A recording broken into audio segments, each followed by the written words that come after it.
MC Memphis, WMFS HD2 Bartlett, Memphis. Listen to the 2014 AutoZone Liberty Bowl game live on our sister station, 92.9 FM ESPN. For tickets, go to libertybowl.org. WMC Memphis, WMFS HD2 Bartlett, Memphis. Go local on 92.9 FM ESPN. Go national on ESPN 790 AM.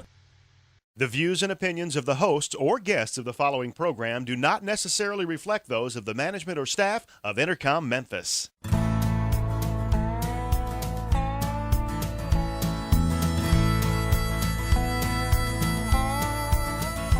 Watch the sunrise, new day's dawning, and it's calling you and me.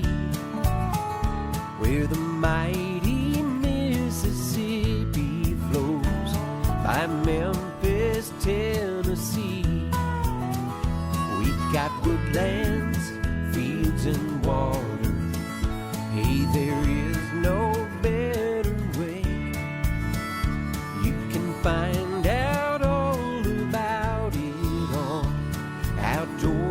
Larry Ray.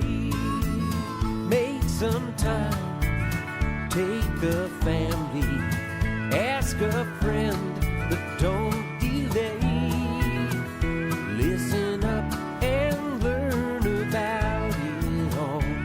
Outdoors with Larry Ray. Listen up and learn about it all. Outdoors with Larry.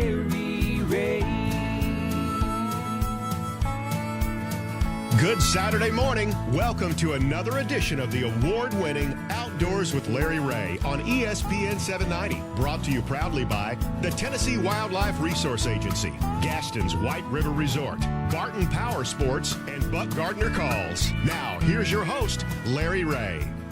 Hey, good Saturday morning. Welcome to Outdoors with Larry Ray on ESPN 790 as we talk outdoors for the next 90 minutes as we roll into our 14th year on the air right here in Memphis, Tennessee. And this being the third Saturday of the month, I get kind of mixed up sometimes on what Saturday is what Saturday, but that means that Bill Cooksey, the editor of the Mid-South Hunting and Fishing News, I'm still trying to get used to saying that too in his new position. Good morning, Bill. Morning, Larry. Morning, everyone. Glad to have Bill in the studio. And, of course, you know that Ron Wong is normally here, and he really wanted to be here for this segment since Ron tells everyone he is from the Delta. He is from the California Delta, the Sacramento area, and he always likes to hear us when we have somebody from California on the show with us. And we're really privileged to kick off today's show with Chris Chang. He is the History Channel's Top Shot Season 4 champion, NRA news commentator, and we really want to talk to Chris this morning about his book, Shoot to Win. Good morning, Chris. Hey, good morning. How's everything over in Tennessee? It is great, and I know it's probably a little warmer out where you are than we are, but you know, as you know, I've been to many ball games there. Watch the Giants. I've got relatives out there, and you always heard that it's one of the coldest days of my life was in July in San Francisco. So.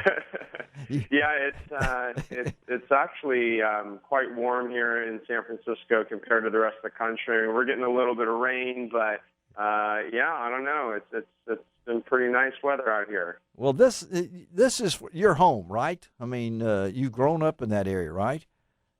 So I'm from Southern California, but yes. I've been in San Francisco for almost 8 years now. Well, tell our listeners about your book, Shoot to Win, and I know I've picked up a copy and seen the copy, and and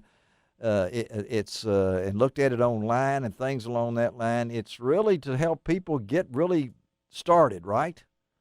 Yeah. So Shoot to Win is a book targeted towards the beginning marksman, someone who either just bought their first gun, or maybe they bought their first gun a while ago and they just haven't been out to the range in a while. And so it tells my story of how I went from a self-taught amateur who didn't know much about guns, then had this crazy idea of auditioning for Top Shot on the History Channel, and I ended up beating 17 competitors who were, law enforcement, military, lifelong hunters and archers and Olympic shooters. And all the things that I learned training for Top Shot are in my book, Shoot to Win, and I'm really excited to have the book available. It sold out 2 weeks after it was released, in early October, and so it's been. I'm a first-time author, so this has just been really exciting. It's amazing. To have a book sell out. Right away, my publisher has been scrambling to get more copies on the shelves. Well, I know it's at Bass Pro Shops, and that trying to get them there because I was at Bass Pro Shop here in Memphis recently, and they want some. Can you send me a couple? Yeah, I'll be happy to send you a copy. It's a fantastic book, and I think one thing that is really exciting for me personally about publishing a book is getting people excited about just the general concept of being a lifelong student. Yes. And getting excited about learning something new. Yeah. And I'm 30. I'm going to be 35 here in a few weeks. And what I love about marksmanship. What do you mean? Oh. Oh, you're a pup, man. Yeah, come on, keep on. Go ahead. But marksmanship is so great because it doesn't matter how old or how young you are, or if you're somewhere in between. It's something you can pick up at any time in your life, and I've met just so many new shooters who are as young as 5 and 6 years old, and all the way on the other end of the spectrum, into their 60s and 70s and beyond. And it's just been so exciting to see people interested in shooting, interested in exercising their Second Amendment rights, and having a fun time shooting firearms. Well, I know the book is beyond your probably imagination. Never when you shot, I understand your dad taught you when you were a little kid, like 6 years old, and never thought you'd be writing a book. You are, I hate to say a geek, but I mean, you're from the Google world, right? Yep, yeah. I worked at Google for 5 years, and so here in Silicon Valley, it's really interesting. Guns are a point of interest for a lot of tech people. And so I have a lot of conversations about guns with colleagues, former colleagues from Google and other tech people. And there's this nice overlap between computers and guns, where you have tech geeks and then you've got gun geeks, and people right in both communities just totally geek out over all tech specs of your computers and your guns, and people can just go on for hours and hours, debating, 9mm versus 40 versus 45, what is best, self-defense caliber, and it's been a lot of fun having a foot in both of these worlds, and I talk about my tech background also in my book, and how actually my tech background I felt helped me win Top Shot, and a lot of the work experiences and skills that I gained at Google, how I applied them in the competition. And also, let's talk a little bit before we come back to something else that I really like, the second scoop. We'll talk about that in a second, but let's talk about the History Channel and being a part of the Top Shot. And I know you won some money. That's always good. Always. Oh yeah, 100,000 is always good. $100,000. Yeah, it's always good.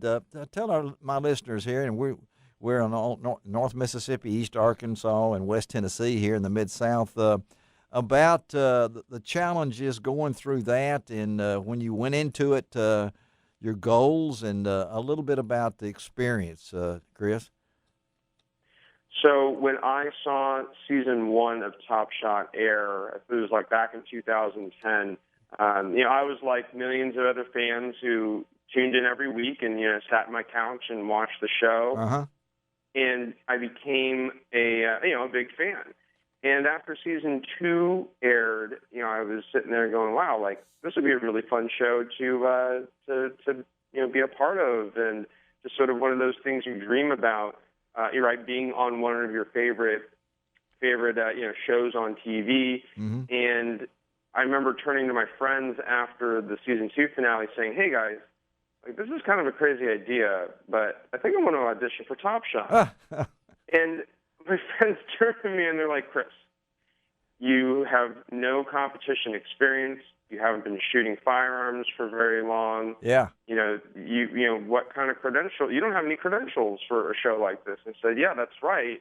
But, the only way that you find out where you stand in life is when you go compete and put yourself out there right, against some of the best, either shooters or people in your field. And as a self-taught amateur on my season, which was season 4, I was just there to have a great time. Have the experience of a lifetime. I'm expected to lose. I'm just there to have just the thrill of a lifetime.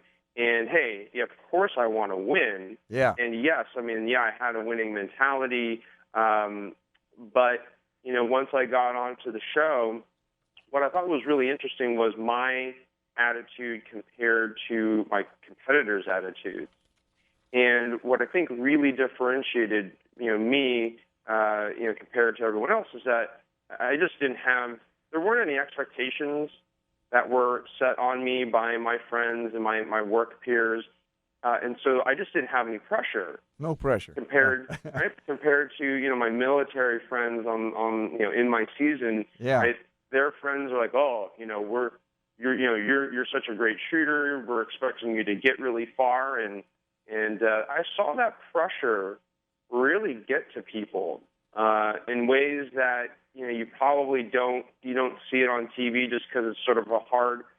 The stress and the emotion and the pressure are hard elements to convey over TV, especially when it's not necessarily happening in the heat of the moment of the challenge, but it's happening when we're sitting in the house with nothing to do and we're bored to tears, and that pressure and that stress is just slowly eating away at people. So, for me, not having any baggage or any bad habits or any expectations, that was sort of a nice element for me where I just show up to a challenge, have fun shooting these fantastic guns and blowing stuff up, and I'm just like having a ball.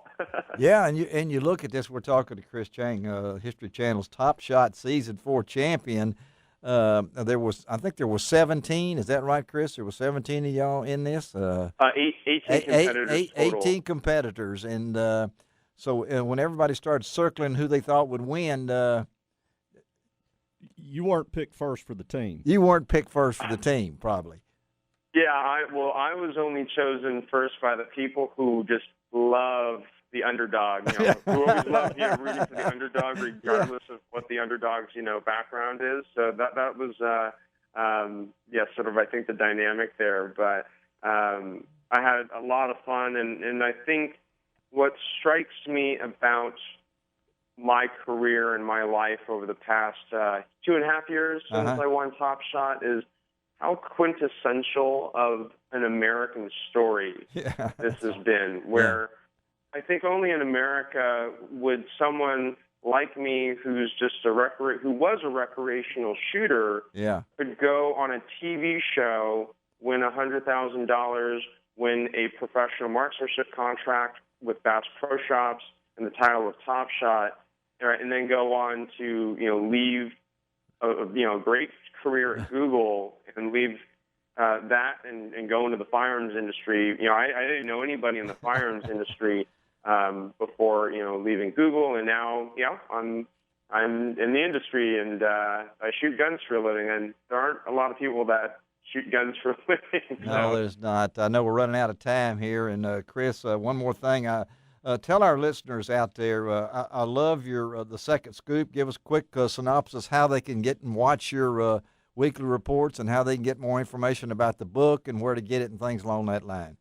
Yep, yeah. So to wind things up, so the Second Scoop is a new weekly news show that I have started on my YouTube channel, youtube.com/TopShotChris. And it's a very short form Second Amendment gun culture news show, 4 to 5 minutes. Every Tuesday night I release a new episode, and really excited to give people a news format that is just very short form, and the big news, gun news of the week. You can hear that on my channel.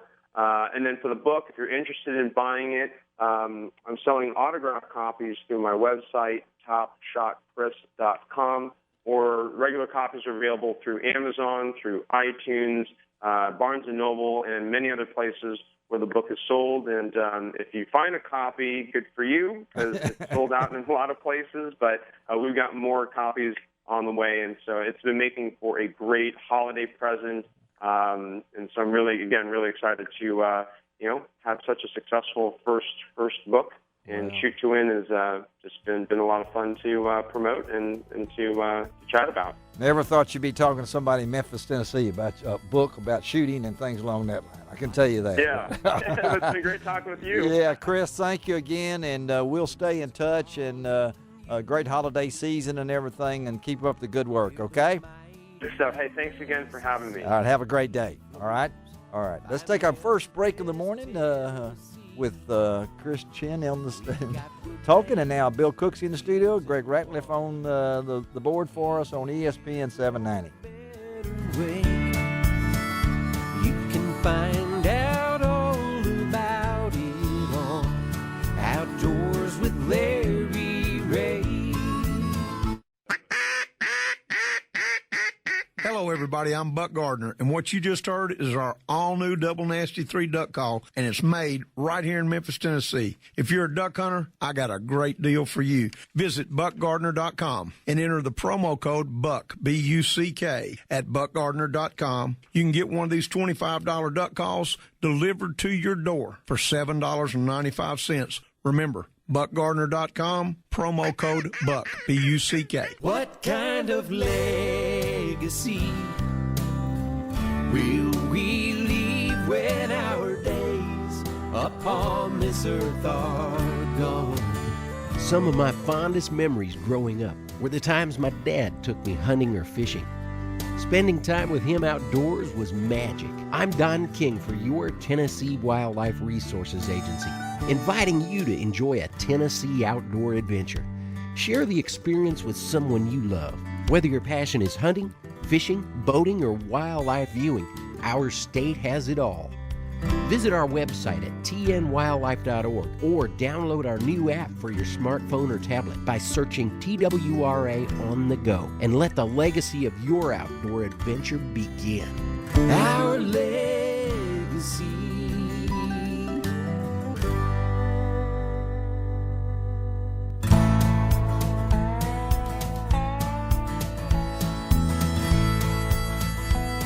Now back to Outdoors with Larry Ray on ESPN 790. Brought to you proudly by the Tennessee Wildlife Resource Agency, Gaston's White River Resort, Barton Power Sports, and Buck Gardner Calls. Hey, good Saturday morning. Welcome back to Outdoors with Larry Ray, as we talk outdoors every Saturday morning on ESPN 790. Greg Ratliff is our show producer. Bill Cooksey in studio as he is every third Saturday of the month, and of course, Ron Wong, we're still waiting here. I know he's going to hate to miss this if he doesn't get here in time for this fishing segment, but you'll have to fill in. Do you have a Wong imitation that you can do for this? I can't do Wong. No, there's only one Wong. No, there's millions of Wongs if you want to know. I was going to say there are more Wongs than Cookseys. I know that in Rays. And Rays. That's for sure. Combined.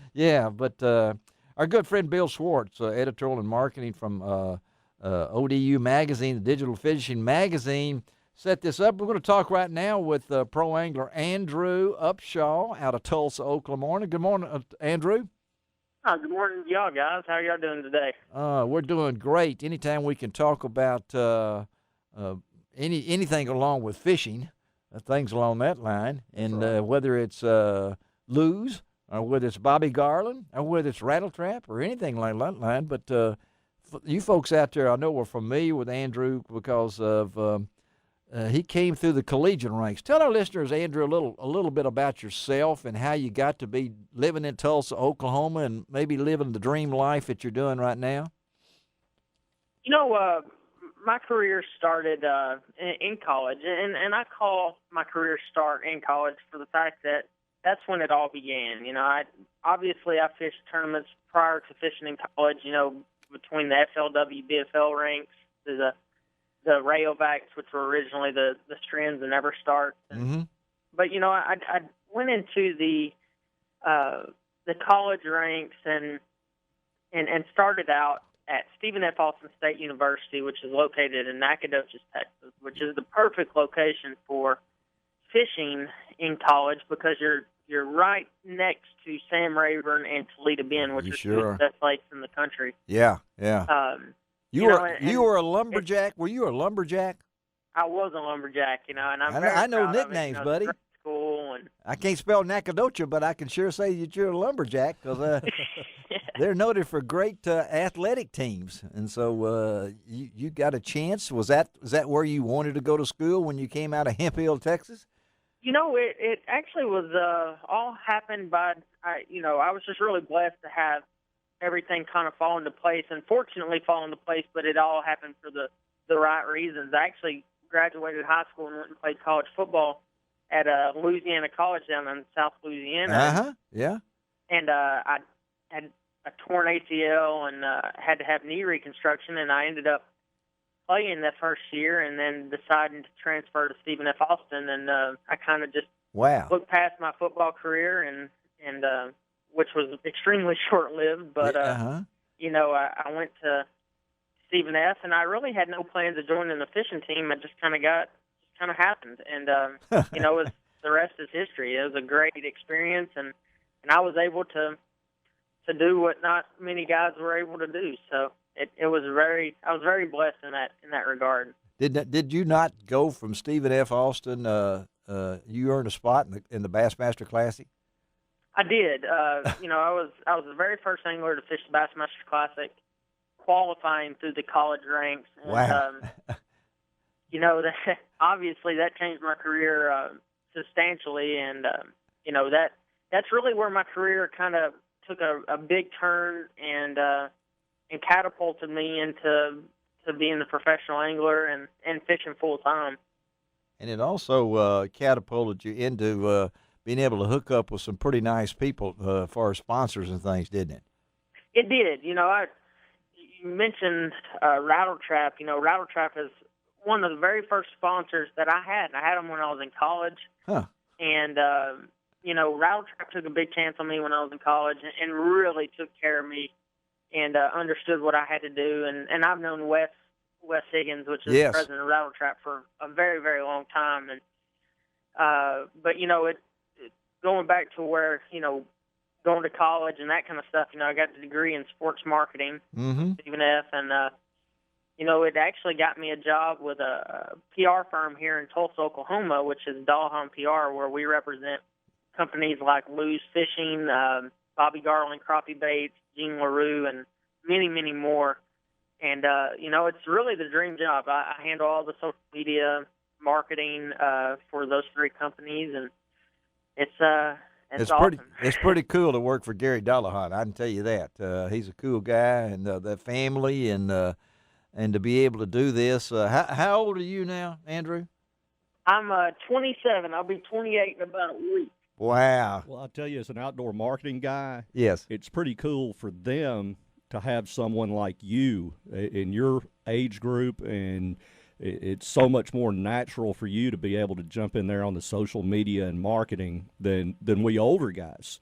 We play at it and we try, but man, someone like you, it's just incredible. We got three stages here. We got you, we got Bill, then we got me. I'm middle-aged for a 142-year-old man.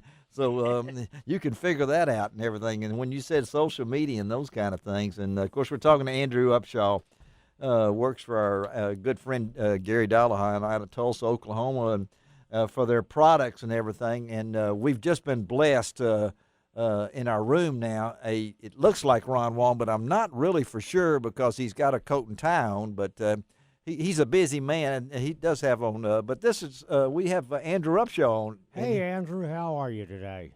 I'm doing good, Ron. How are you doing? I'm doing very, very well. You had a pretty good tournament here not too long ago, didn't you? I did. It was. I've had a very successful and very blessed last half of the season. I cannot complain whatsoever. Well, we look forward to seeing you do really well in 2015, buddy. I appreciate it, Ron. Well, that's what we want to. We're going to hook up with Andrew and kind of stay in touch because Ron knows him. Very well. And I tell you, Andrew is full of he has a lot of good information for a lot of different companies that he represents. And, of course, he's a professional fisherman and on the FLW Tour. And that's what we're talking about here with Andrew Upshaw out of Tulsa, Oklahoma, the first college angler to qualify the Bassmaster Classic, but also is hooked up with Rattle Trap and Lew's and Bobby Garland Baits, and working out of Tulsa, Oklahoma with our good friend Gary Dollahan. And tell us a little bit, as well, we're in the wintertime, and Ron asks all the technical questions, and, of course, I ask all the goofy ones. So let's talk bait time now. This is we're coming up. It's wintertime. Well, it's wintertime, Larry, and, a lot of people think sometimes you have to really slow down and do this, that, one thing, another, but not really. Rattling baits work real well now, don't they, Andrew? This is the perfect time. All right. Perfect. For a lipless bait throughout the country, really, other than unless you're up in, like, Michigan or something and the water's starting to freeze over. I'm not going up there. Guys. No, we're not going up there. No. Yeah, no. In the southern part of the states, I mean, especially any lake that has grass, or, perfect example, like a Wheeler Lake that doesn't have grass. Right. You can go out there and throw a lipless bait around points and secondary points, and you're going to catch a lot of fish. And the lipless bait that I prefer is a Rattle Trap, and not just because they sponsor me or anything like that. It just really goes out day in and day out. You catch a lot of fish on it, and it's super easy to fish. I mean, you cast it out there and reel it in. Not only that, but they are so versatile too. A lot of people think, well, you have to throw it out and you just start cranking it in, but there's a lot of different ways that you can fish it. And it's funny that you say Rattle Trap is one of your favorites, and it's absolutely one of my favorites. I can tell you in 1983, I won my second St. Jude Bass Classic on a Rattle Trap, and at the time they had a crappie color out. I remember that. And I used that one bait, and probably caught 50 fish that day, and called out for my 5 best and won that tournament. And still has that bait. He has yes, it mounted. I do. He has it. He has that bait. I guarantee Absolutely. He does. It's autographed by himself. But Andrew, a lot of people think that you just go out and throw it, but there's so many different ways you can fish a Rattle Trap, especially this time of the year when it gets colder too, right? Absolutely. A quick example is, one of the legends of the sport, Tommy Martin. He and I grew up, I grew up fishing with Tommy and learned a great deal of fishing tactics and techniques from Tommy. And, Tommy's always been a great Rattle Trap fisherman. And, I got to share a day in the boat with him fishing a Rattle Trap one day. And he was in the front of the boat. And, I mean, he's a legend when it comes to fishing a lipless bait. And he's sitting in the front of the boat. And he's cranking that Rattle Trap as fast as he possibly can. Yeah. And I'm back there reeling it as slow as I can. And I'm kidding you not. He'd catch a 4-pounder, I'd catch a 4-pounder. He'd catch a 4-pounder, I'd catch a 4-pounder. We're fishing it two completely different ways. Mm-hmm. So I can tell you, I mean, there's fish that are going to react to fishing it extremely fast, and there's going to be those big fish that are react whenever you're fishing it super slow. So personally, I like to fish it really slow into what I like to call crawling it over and through the grass. Right. I think that your really big ones, your 7 to 10 pounders, they're more likely to eat that bait when you're crawling it as slow as you possibly can, because it keeps it in their face a lot longer, especially in the colder water. They will get a little more inactive this time of year. Right. You do have to get them to react, but the longer you can make that bait sit in their face, the more likely those big ones are to eat it. Well, I know, Andrew, you talked about fast and then you talked about slow, but a lot of people also like to rip that bait, especially fishing it in the grass also, right? And that's where you're letting it fall into the grass and ripping it out and letting it fall again. Well, the unique thing about a Rattle Trap is you can fish a regular Rattle Trap, just a half-ounce Bill Lewis Rattle Trap. And what I mean by crawling it, you can it's almost like fishing a worm through the grass, reeling a worm through the grass. You can feel the grass, and if you hang up, you snap it, is what I like to call it, is snapping that trap out of the grass. And that's when equipment comes in so big whenever you're fishing a trap. Hey, talk about it. Go ahead. But talking about equipment, and real quick, Andrew, before we run out of time, I like to throw mine on that new Lew's Light LFS reel there with that 7.4 gear ratio. Oh, that's a great reel. But, your reel's important, but your rod, in my opinion, is about as important as anything. Yep. And the reason so is because I hear a lot of people say, well, they're throwing this cranking rod and this and that. I throw a medium heavy to heavy fast action rod when I'm throwing rattle trap. And the reason is whenever you're fishing that trap over the grass, you have ultimate feel. A lot of times when you make a real long cast with that rattle trap, they're going to get it on your first or second crank. If you're using a cranking rod, you're going to lose that fish about 60% of the time. If I'm using a 7-2 King Blues rod that's a medium heavy to heavy action, fast action tip, I'm going to hook that fish from a long ways out, and I'm going to get that fish in the boat. The only thing you've got to do that's different is loosen your drag off just a tiny bit. You don't want it pinched down all the way. So, when you do load into them, it's the rod's not ripping the bait out of their mouth. But this will help you land a whole lot more fish whenever you're fishing the trap, and it makes it a lot easier when you're ripping it out of the grass or, however you're fishing it around rock or whatever. Well, I want anything that makes it easier for me. Andrew Upshaw, thank you, buddy, for being on with us on Outdoors with Larry Ray. And as Ron said, we're going to keep up with you. We got your number now. We know where to find you, okay? So have a great holiday season, and we'll probably talk to you after the first of the year, okay? Sounds great, guys. I do appreciate y'all having me on, and y'all have a great end of the year, and hopefully a Merry Christmas. All right, buddy. We'll talk to you. Thank you. All right? All right, we'll see you. All right, let's take another break. And, again, we thank Bill Schwartz, editorial and marketing for the ODU magazine. If you haven't checked that out, it's Digital Fishing Magazine, and it is a pretty sharp, cool thing. We'll be right back on Outdoors with Larry Ray on ESPN 790. You can find out all about it on Outdoors with Larry Ray. Hello, I'm Larry Ray, and for years you've heard me talk about my love affair with Gaston's White River Resort near Lakeview, Arkansas. It's a love affair that continues to grow into what I call memory makers, and there's no place I'd rather make an outdoor memory than at Gaston's. I've been a Gaston's regular for over 25 years, and one of my favorite times to visit this world-famous resort is in the fall. Fall offers some of the White River's best fishing opportunities. Whether it's for lunker rainbows or pole-bending browns, the White River has a worldwide reputation as one of the best trout streams to be found anywhere. Only Gaston's offers you more than 2 miles of river frontage. The breathtaking scenery along the White River is a photographer's and nature lover's dream come true. Gaston's enjoying the great outdoors does not mean roughing it. Its cottages are first-rate, comfortable, and spotlessly clean. Some even have large redwood decks plus wood-burning fireplaces. And of course, there's the resort's restaurant, famous for not only its food, but its location perched over the White River. So take my advice, make a memory. Go to Gastons.com or call them at 870-431-5202. Tell them Larry Ray sent you.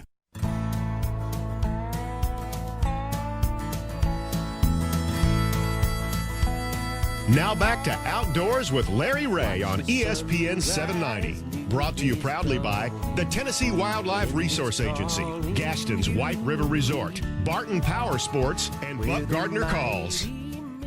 Hey, good Saturday morning. Welcome back to Outdoors with Larry Ray on ESPN 790. We appreciate talking earlier in the show to Chris Chang, History Channel's Top Shot Season 4 champion, the author of the new book, Shoot to Win, and then talking a little fishing with pro angler Andrew Upshaw out of Tulsa, Oklahoma. So we know it's duck and deer time in the Mid-South. And Bill Cooksey.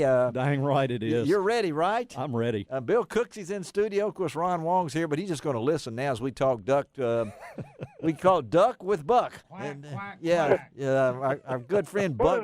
What in the world is Bill Cooksey doing in the studio? I thought he was still a duck hunter. It's a crime. It's a crime, but he'll be gone.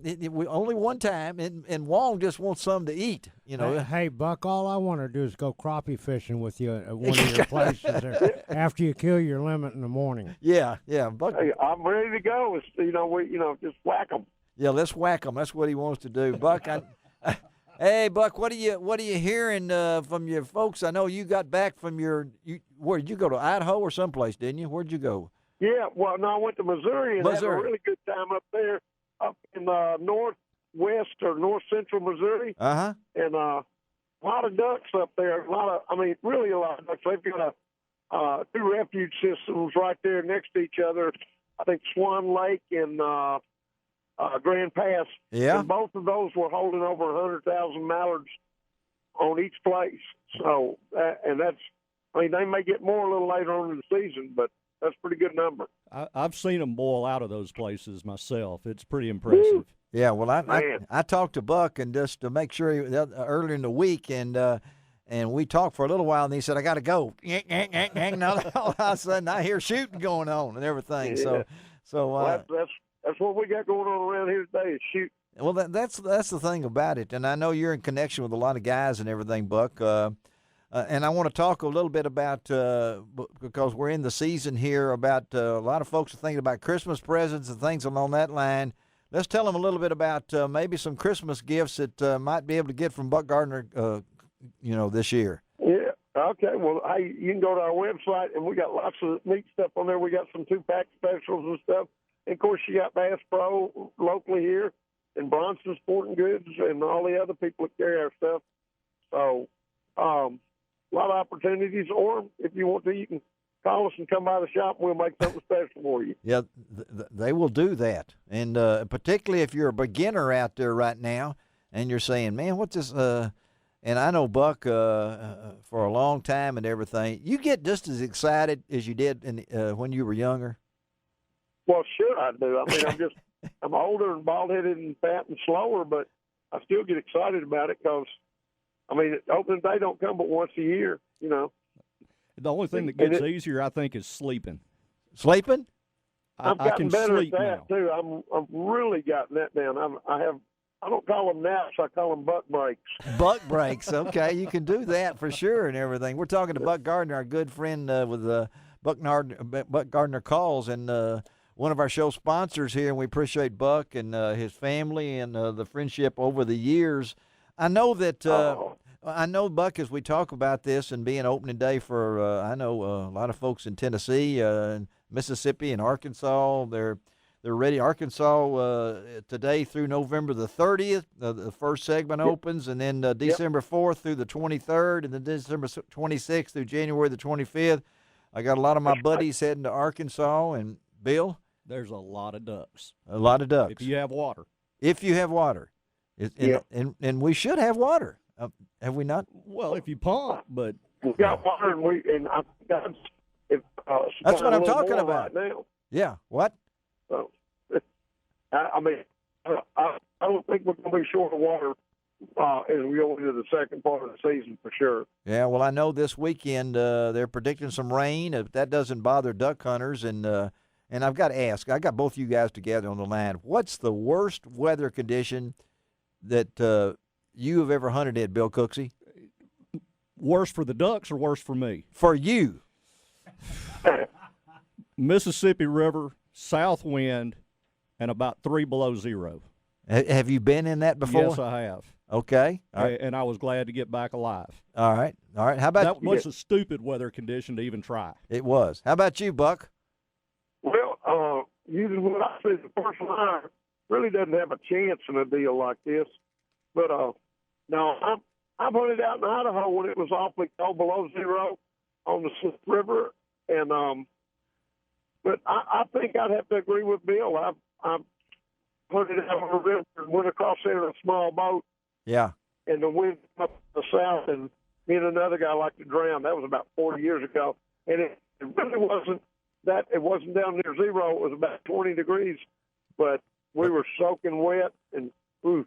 Well, I know technology has changed in 40 years. Clothing has changed in 40 years. Well, and just being able to keep up with the weather with your phone. Yes. There's no reason to get trapped out there anymore. Yeah, because the phone has all the information that you need when it comes down to it and everything. So, well, Buck, thank you, buddy. We're not going to take up too much of your time. Have a great opening day hunt. We'll be talking to you as much as we can throughout the season and staying in touch. And of course, when it gets close to Christmas, you'll be on to play Jingle Bells on your duck call. That's a tradition here on Outdoors with Larry Ray. We'll unless you've come up with a new song. Yeah, we'll do a duet. I'll sing it and you play it. Okay. All right, buddy. All right, man. Have a good day. Appreciate you, buddy. Talk to you. All right. Bye. All right. Buck Gardner, he's kind of breaking up, but that's he's over there. And I know Bill, you and Bill Jr. are going to be hunting. And how many times will you think you might get to hunt? Now that you're an editor and have to really get after things. Well, I'm responsible to the magazine. Yes, you and are. To the readers. Yes, to you get are. out there and get all the information. Oh, and now you photos have a that real I can. excuse now. I mean, so even when I don't want to hunt, you're going to go. I'm going to have to get up and get out there and do it. Did you hear Wong laughing in the background? I mean, this is he has to do it, right? That's right. Okay, all right. Well, here comes Wong. Well, I got to tell you something. Yeah. We all have to do things that we don't like to do, and I know Bill doesn't like to duck hunt, and I don't like to fish. Oh, my goodness. We got to bleep this out. This will have to be edited out sometime down the road here or something. And these guys are talking like this, but no, but we do sometimes have to actually work. My opening shot this month, that's how I started off. I saw two bucks chasing does in my yard the other day, but I had to get the magazine finished up. I thought, man, I need to be on a stand. But I didn't. I worked. We're going to save some of that to the very end of this show as we talk, as we wrap up the show with Bill and Ron, as we talk about what's going on at the Mid-South Hunting and Fishing News, and Ron's going to update us on. Of course, this is really when Ron doesn't have anything to do at this time of the year. What's the worst weather? Wait a minute. No, here we go. I'll try to get that in before. Nothing to do. Only got 2 minutes now. Well, I've got to go fishing, that's for sure. Okay, what's the worst weather you've ever fished in? Worst weather. Yes. Sauger fishing on the Tennessee River below Pickwick Dam. I'll go for that. It was -5 degrees. Wind chill or real? Real. Oh, and okay. We had to spray Pam cooking spray on our guides and our reels to keep them from freezing up so we could catch fish.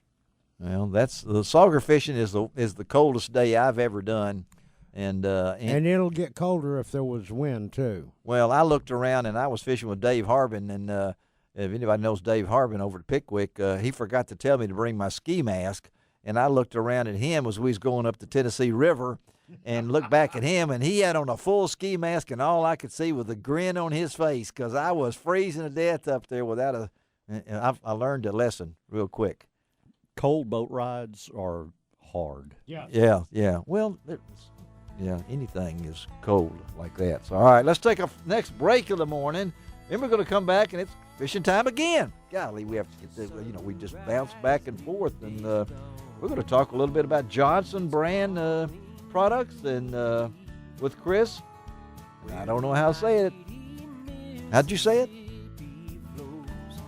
Pizzilos. We're going to come back and talk to Chris. How about that? That's our second Chris today. So we got a Chris show. All right, let's take a break. We'll be right back on ESPN 790. You can find out all about it on Outdoors with Larry Ray. Power. Let that word sink in for a minute. You crave power. You need power. And at Barton Power Sports, we put all that power right in your hands. Barton Power Sports of Arkansas combines the power of 7 brands from 2 locations into one single company, whose sole mission is to make sure you have the ultimate power sports experience. Honda, Polaris, Kawasaki, Yamaha, Suzuki, Victory, and Argo. Each line standing on its own, but backed by the Barton Power Sports commitment to excellent service before, during, and after the sale. Barton Power Sports is open 6 days a week to accommodate your schedule. No hidden dog fees. What you see is what you get. Your deal, done your way. Now that's power. Barton Power Sports, with locations in Jonesboro and West Memphis. Go to bartonpowersports.com. The power of play.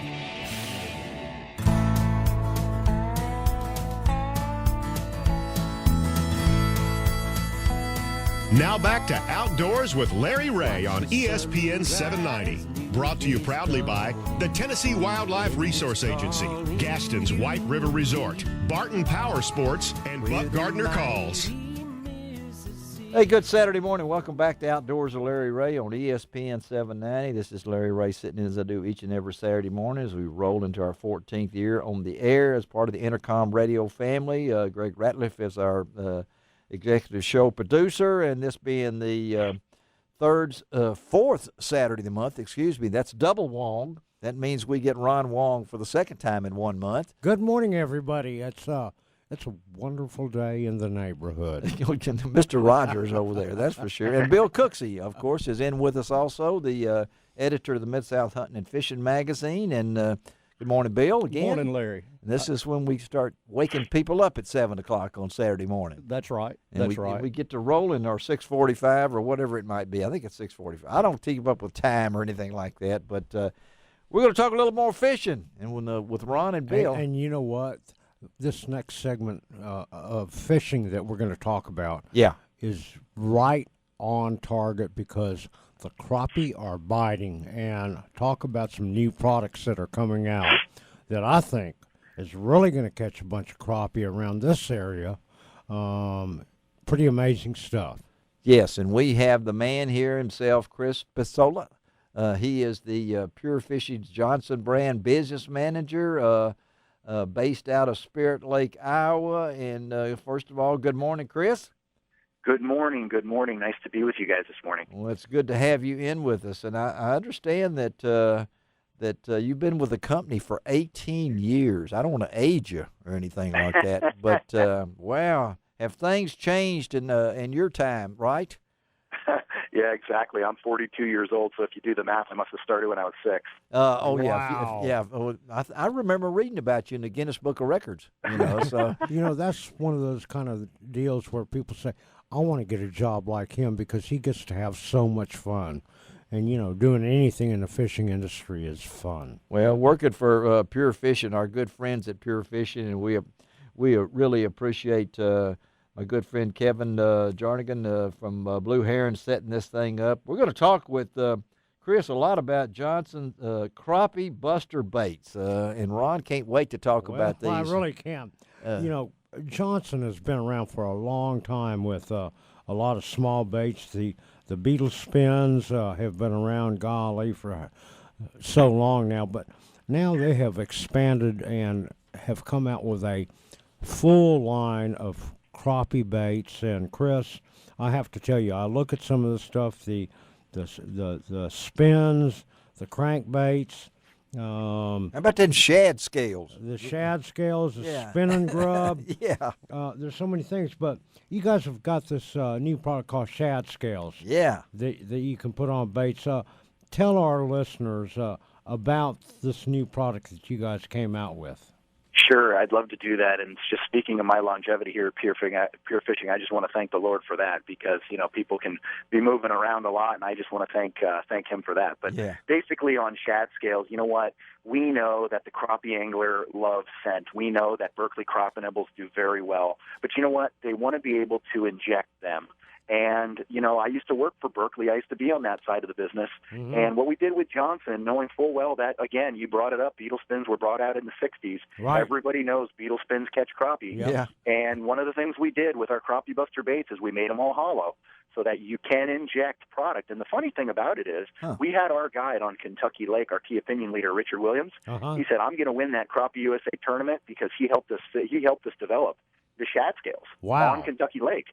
And he actually used it as a topical. He's putting it all over, and he ended up winning the Crappie USA Championship. So we're very, very happy about that product. But on the product itself, Chris, you can inject it into the tubes. You can put it rub it on the outside of items. But a lot of people don't understand what triggers a lot of fish. A lot of times is if a fish eats a bait, especially when they're eating forage like shad or something like that, as they suck it down, scales tend to flow out of their gills and out of their mouth, and it really is a triggering factor for other fish to also feed, and a lot of people don't understand that, and this is what you guys have done with the new shad scales here, right?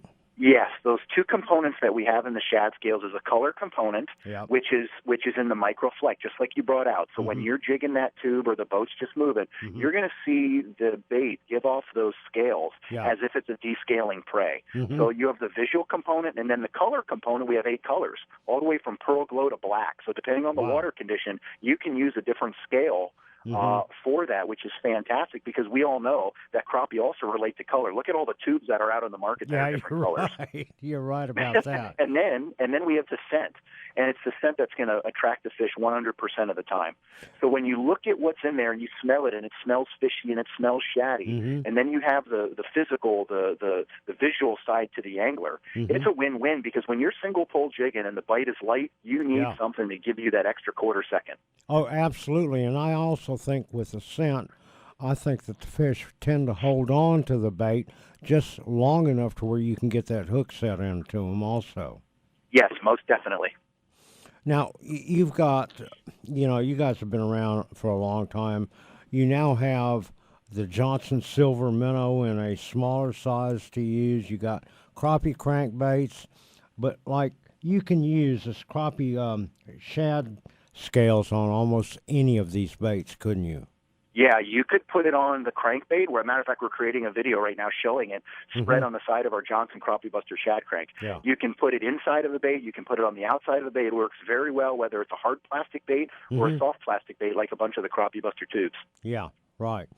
Now, you guys also have some new... I like Ron's rolling here. Ron's rolling, so we're just... Some of these crappie, new crappie baits that you guys got out, like the Crappie Buster Shad tubes that I'm looking at, the beetle grub, the shad crank, and the spinner grubs. I love the shad names. tails. Yeah, these are really good baits, and there's a place for each and every one of them, isn't there? Yeah, most definitely. You look at the spinner grub; that's going to be a huge seller for us. Right. That one is very similar to a roadrunner, and when those anglers are, we in the north would call it long line trolling. They call it pulling down in the south. Right. Pulling in Tennessee. Same thing. Yeah. Same thing. Yeah. In the front of the boat, you're spider rigging or pushing something. We would be just jigging it or trolling it. So yeah, they're most definitely. What we tried to do is we tried to bring everything out in 1 year. And, of course, we've got multiple. I'm actually at a product presentation right now for next year. But we tried to bring out everything that the crappie angler would need from the beginning of the season, summertime, to the end of the season. And, and that's awesome because different times of the season are different things that you're going to use. But also color, too, is different times of the year there are different colors in the same lake that work better, right? Yeah, most definitely. Most definitely. So, for example, at the Crappie USA Championship on Lake Cumberland in Kentucky, it was very. It's a deep lake. It's a very, very crystal clear lake. Right. It's a light bite. The shad scales was huge to catch those fish, but when it's a light bite, those fish are very, very finicky. So body shape makes a big, big, big difference. So we tried to make sure that we had something that emulated a shad, but also you need a tube. We have stuff that works very well at higher speeds and has a lot of vibration, but also we have a straight tail shad tail bait that is very finesse. So we tried to hit it all for the angler. Chris, let me ask you. Here I go again. I'm big on marketing and packaging. I don't think I've seen too many packaging. Bill, you can look at this. It tells you how to use. First thing I noticed was the packaging and how it's laid out and the information on it. It's awesome. It's. I mean, you just get when you go in and buy it, and you'll see it'll have it. But you guys, and Chris, I don't know who came up with this, but to actually have how to fish this thing in the packaging is worth extra money to me. Yeah, exactly. Johnson is a value brand. Whether we give you more product in the package, whether we give you the value from all the information, whether what line to use, how to tie the knot, how to fish it. Yeah, it's got what line to use, how to fish it. That's pretty amazing. I will tell you, the packaging, and then you guys talk about the quality of the bait. Your new Beetle Spin R bait that you've come out with is pretty amazing also. It's one of the only small spinner-type baits that I have seen that has a ball-bearing swivel in it. Most of them use barrel swivels that don't work real well, Chris. Yes, exactly.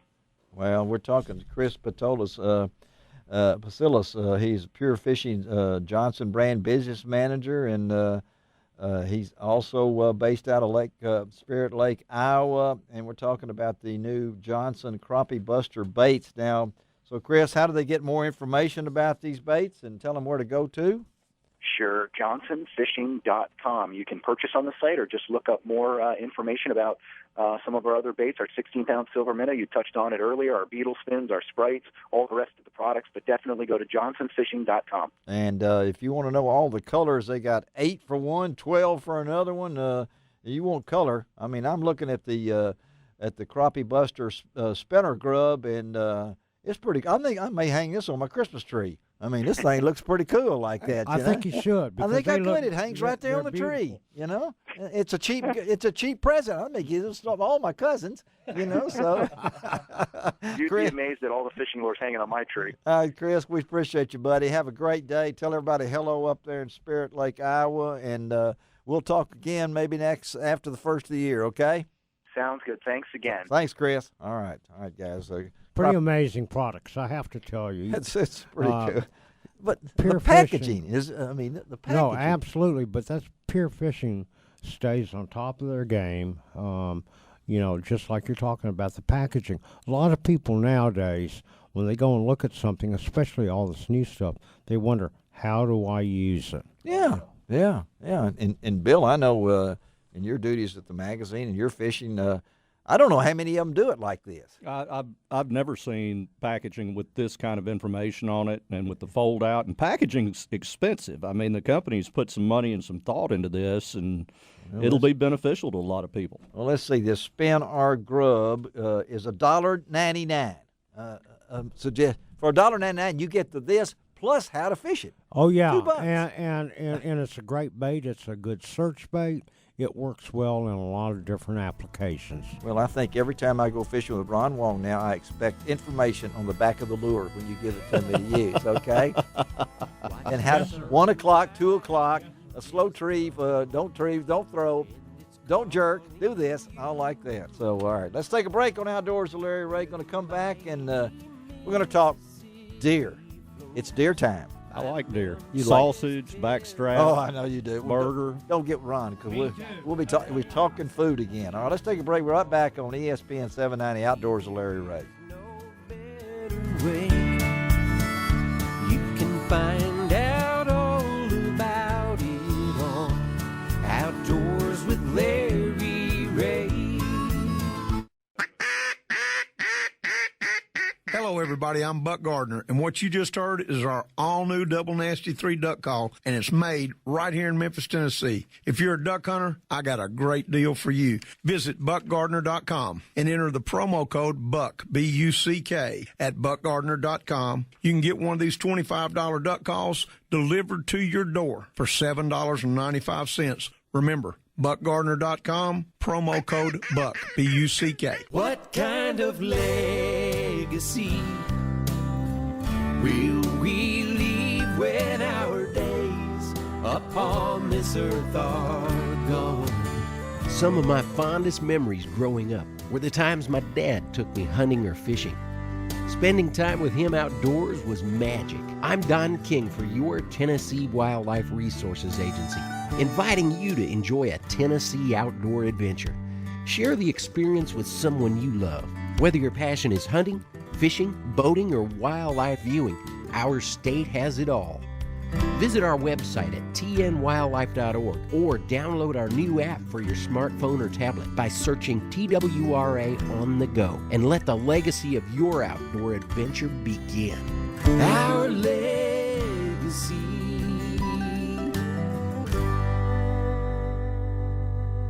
WMC Memphis, WMFS HD2 Bartlett Memphis. Go local on 92.9 FM ESPN. Go national on ESPN 790 AM.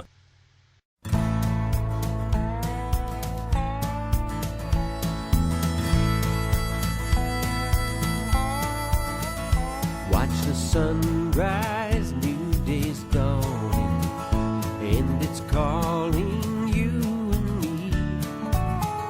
Where the mighty Mississippi flows by Memphis, Tennessee. We've got woodlands, fields, and water. Hey, there is no better way. You can find out all about it on Outdoors with Larry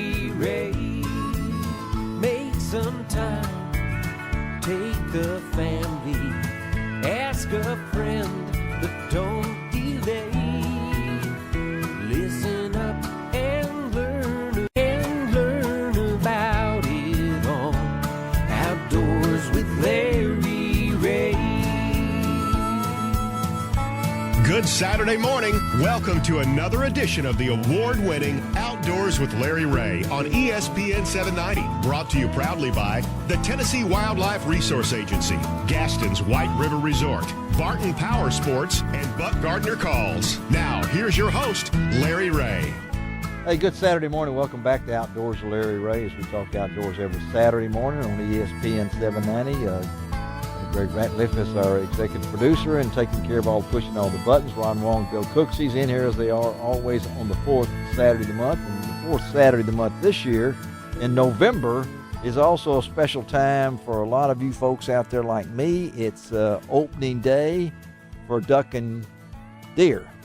D&D. It's D-Day. It's a big day. It is a big day. And I know a lot of duck hunters will be out there, of course, but I think as I said in my commercial appeal article last Sunday, that there'll be more people in the woods deer hunting than there will be in Neyland Stadium watching a football game. I just hope they're not as loud. They won't be as loud. I can tell you that for a fact. They'll be quiet. But they're all wearing orange. Go Vols. They will be wearing orange. Not completely, but some of them will. You know, that's requirement. But, hey, we got two guys on with us right now.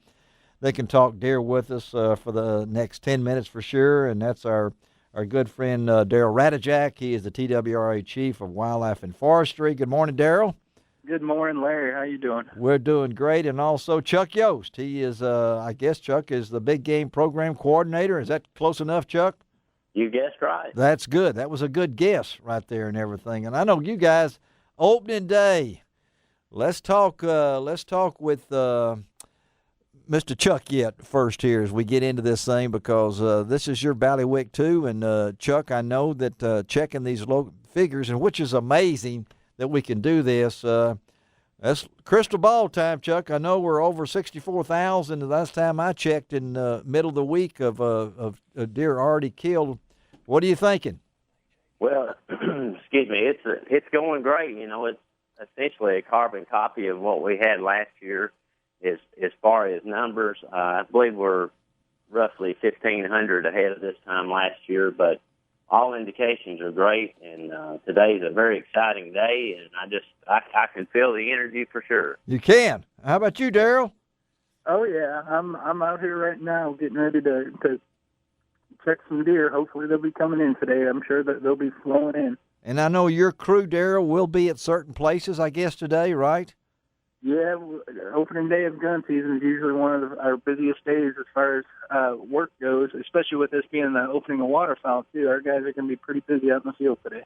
And, you know, Daryl, let's look. I know you study these figures. You're big on numbers and everything like that, how important deer hunting is to the state economy.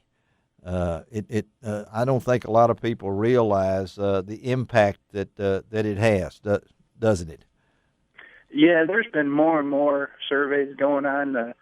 I forget who completed the last survey, but the economic impact of the hunting and fishing industry just on state economies is just absolutely tremendous. And that's one of the things that we're looking more and more at is how do we begin tapping some of those other users? There's so many more people that enjoy our wildlife than just the hunters and fishermen, the wildlife watchers and things like that.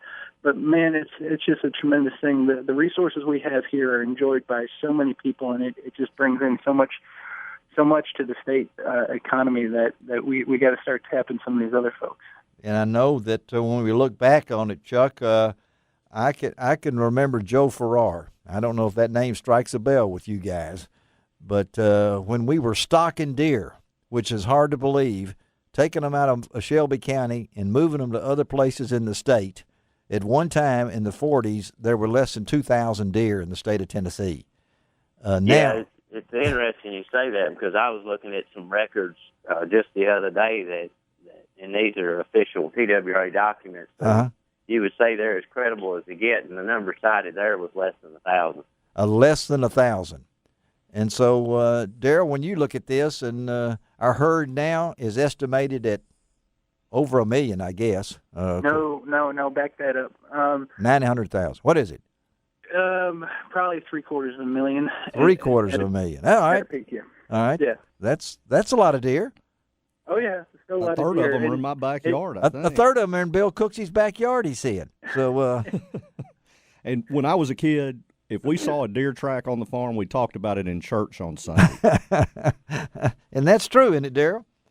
Oh, absolutely. And that's the thing. The hunters nowadays are living in the glory days, and I don't want to say they're getting quite spoiled, but now they have the opportunity to pick and choose what deer they want to shoot instead of just taking the first thing that walks in front of them.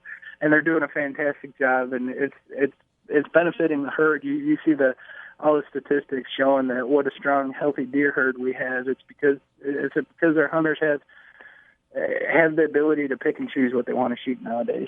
Well, I'm looking at the figures, as I said, through Wednesday, and you could go to tnwildlife.org, click on the hunting thing, and you can actually get up-to-date figures, which blows my mind. And I know Darrell had a hand in this process of giving us up-to-date information. But through midweek, 32,980 bucks killed, 27,576 does, if I'm not mistaken. I may have those figures back or forth. I don't know, but is that a right combination there, Chuck?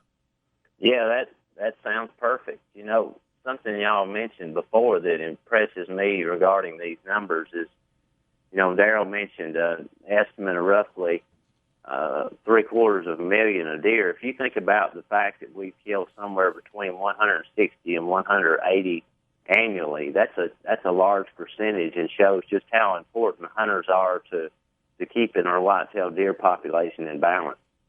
Well, it does to me because, like Bill, you know, in my lifetime, I can still remember the 3-pointer. My first deer I ever killed was that was, you know, I wanted to mount it. Sure. You know, because that was a trophy deer to me at that time, and now that I have trouble getting to church with almost hitting one. You know, and. And I can guarantee you there are, I don't know, I think there's more deer per acre in Shelby Farms along the Wolf River than any place in Tennessee. Now, I know Darrell's big in infrared and all these different kind of things, but and I did a story the other day about how many deer are killed by automobiles and things along that line, but our herd, well, they're on the move. So, Darrell, let's ask each one of you guys. Let's see, Darrell, mass crops, what are you hearing from out there? Mass crop is pretty unbelievable in most places of the state, especially I can't talk about high elevations in West Tennessee. I'd be talking about 100 feet or so. But most places in Tennessee, we're having a tremendous mass crop, and I'm sure West Tennessee's got their pockets too that are absolutely fantastic. So health-wise, deer, turkey, bears, everything else is going to be in great shape for this coming year. Yeah, we have acorns everywhere here in Shelby County. I mean, I make more noise walking on acorns than dried up leaves.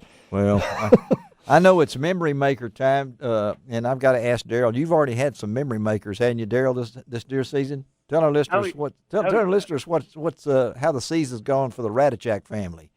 Oh yeah, just being able to take my son and my 78-year-old dad and have both those guys be successful. I'm done for the year. I don't have to kill a deer. I've watched those two guys kill, and I'm happy. Oh, that's are there deer in Buffalo, New York?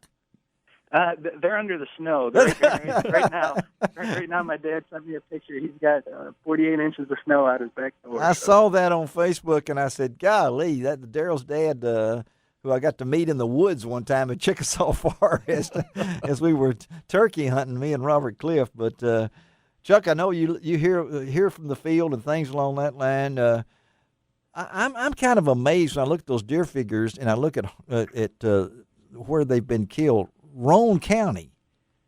I mean, that just doesn't jump out as me. Montgomery County does. So name some counties that are really prime deer for deer harvest totals. Well, at times it's tough to compare because the counties vary so much in size. But, yeah. Traditionally, ones that rank right up there at the top are Giles County, Yes.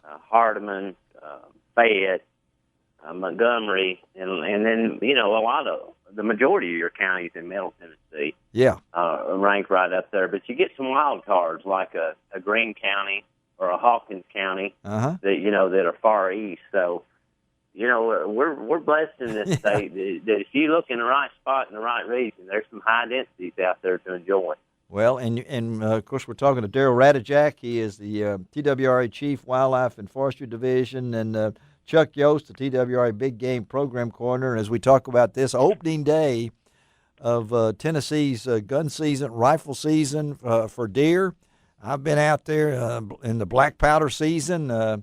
Have not had success yet, but my new CVA gun, I think I'm even going to try that a couple of times during the deer season. And I know you guys really opening day with 160,000. I didn't know the record. The record was 179,542 back in 04-05.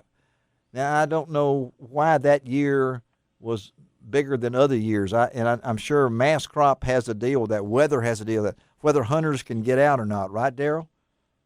Oh, absolutely. If you compare one year to the next, you got to look at the whole season.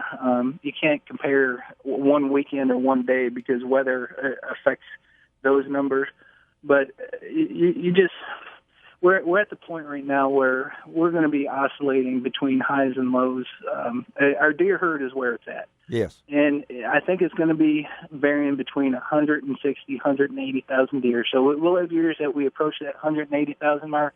Then we may have a bout of VHD or something else, or just an extreme mass crop that makes the deer harder to kill for the whole season.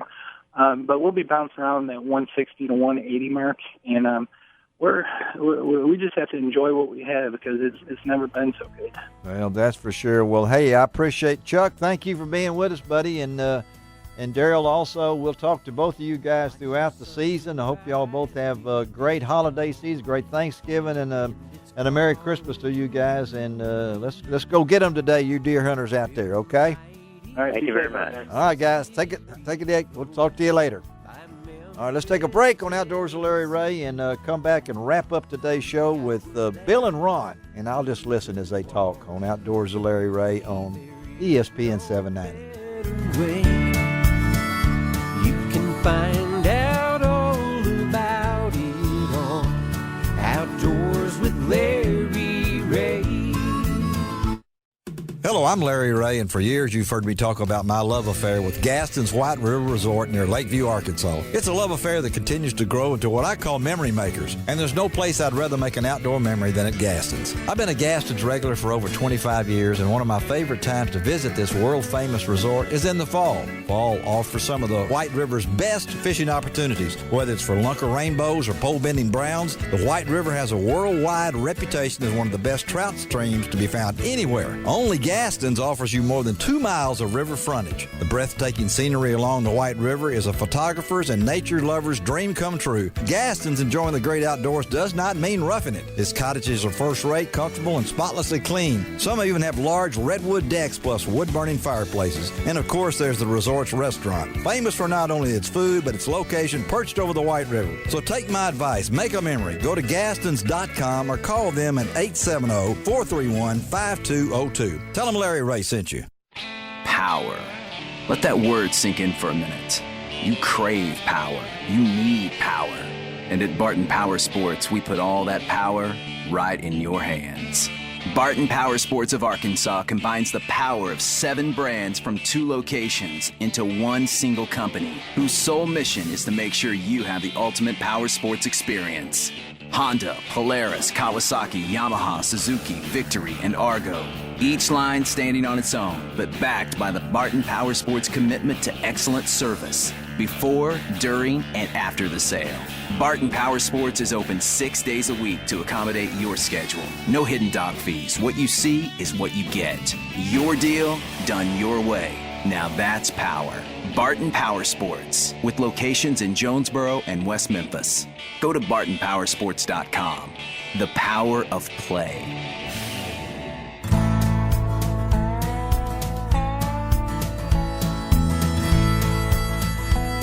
Now back to Outdoors with Larry Ray on ESPN 790. Brought to you proudly by the Tennessee Wildlife Resource Agency, Gaston's White River Resort, Barton Power Sports, and Buck Gardner Calls. Good Saturday morning. Welcome back to Outdoors with Larry Ray as we close out today's program on this November the 22nd. And first of all, we want to wish everyone a great Thanksgiving next weekend. And we will be having our usual after Thanksgiving show, which means 5 Saturdays in the month of November, and which means that Gene Smith and our own poet laureate Charlie Covington will be in the studio with me next week, and we're going to be talking to John Gordon, who waterfowl guide now, an outdoor rider, and John is now free to do some things. And that's right. And so we're going to utilize John throughout the season, talking about his waterfowl guiding service and also like that. We're going to talk to Mike Giles of Meridian, Mississippi, my good friend Mike, author of Passion of the Wild, on next week's show, a book that you need to, if you're looking for a Christmas gift, it's a great gift, talking about his love of the outdoors. Rick Redmond of Louisville Slugger Bats is going to be on next week. That's right, Louisville Slugger Bats. They have come out with a new collaboration with Realtree to make camo bats. That's awesome. And they are cool looking. I'll bet they are. If you want a Christmas present for a baseball fan in your family, you can get you a camo bat that looks cool in your man cave or wherever it might be. And then we're going to talk to David White, Arctic Ice Coolers. He's not too far from Memphis. He's in Lexington, Kentucky. Yeah. And I have to tell you, I've got some of that product. Yeah. And it really, really works. And the thing about it is it's reusable over and over and over again. That Arctic Ice is something else. Well, he's going to be on next week's show, too. But a lot of things going on. A lot of things. Man, everything's going on, isn't it? Wong here's been telling me about white bass somewhere. Yes. I won't say where. I'll leave that to him. I hope everybody right now listening is on their way home, listening in their truck with either their first big buck of the year or a limited ducks. That's right. Yeah. I mean, how much more exciting can it be? And then go home and watch football. That's right. Go Vols. Oh, or you could be going home to clean your game or your fish because the fish are biting at Sardis Lake. They are. You can load the boat with white bass, so go out there and catch them. And the good thing is there is not a limit on them out there. All you need is a half-ounce jigging spoon or a Strike King Series 3 crankbait and catch all you want. Or if you're a crappie fisherman, they are biting really well. And at Pickwick, yes, shooting the docks there. Shooting the docks. Yep. Yeah. And you don't have to have a permit for that. Shooting the docks. I bet Brian Brasher's there. I bet he is too. But the fish are really, really biting well there. The crappie are biting well. Still catching some bass in the river, smallmouths especially on small crankbaits and grubs there at Pickwick. So the fish are biting. Well, I know that you mentioned Brian Brasher, and I guess I can say he's. I assume so. I talked to him the other day, and he's wound up. Yeah, he's wound up. Our good friend Brian Brasher, formerly the Commercial Appeal, and has got a new position. I'm going to announce it. I don't guess he'll go for it. It's all over social media. Yeah, it is all over that he's going to be a senior editor for Bassmaster Magazine, going to be moving to what he considers God country in Birmingham. Moving home, going to his love of fishing, and I told him that God is good and works out things, and came out fine for him.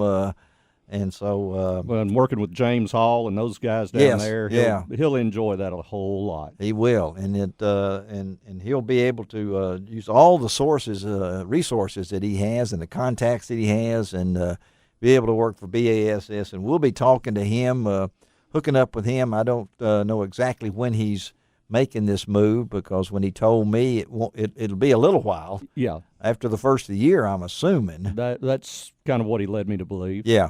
But we're just pleased for him, and then I'll continue to fill the gap as best I can. You're doing a good job at the commercial appeal with my 25 inches every Sunday morning. So I have to tell you, Larry, you're doing an awesome job. Well, I just want to keep it going. I got a nice email from Lanny Calicut.